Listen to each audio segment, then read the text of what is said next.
Every day, companies large and small make decisions to combine forces.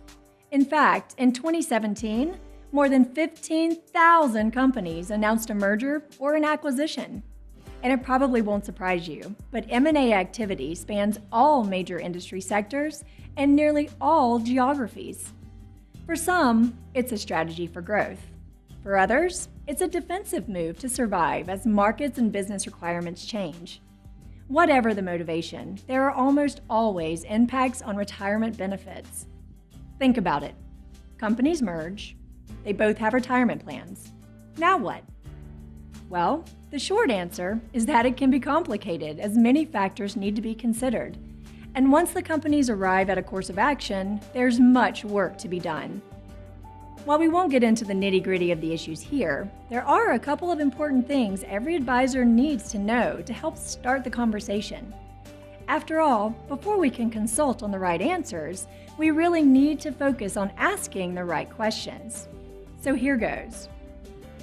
The essential question is this an asset purchase or an entity purchase?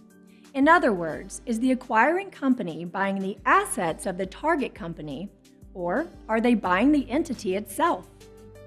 In an asset purchase, the acquiring company generally doesn't assume the assets and liabilities of the other company. That would include, of course, responsibility for the target company's retirement plans.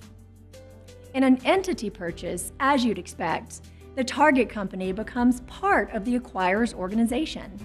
In that case, the acquirer generally does become responsible for the target company's retirement plan. It's fairly common that the parties intend to either terminate the target company's plan prior to the acquisition or to merge it into the acquiring company's retirement plan.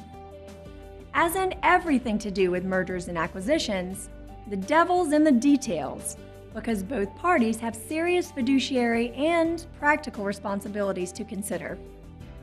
The due diligence checklist of issues to research, assess, and report on before and after the merger event is well beyond the scope we can cover here.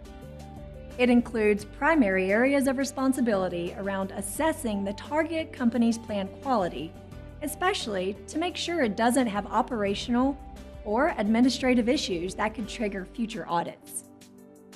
It also includes a careful consideration of features and protected benefits that can be eliminated, a review of participant rollover and distribution rules, and of course, plan termination rules. The good news is, you've got expert partners ready to help you understand these complex issues and serve the interests of clients who find themselves merging with or acquiring others. When the time arises to learn more, don't hesitate to reach out. We're here to help.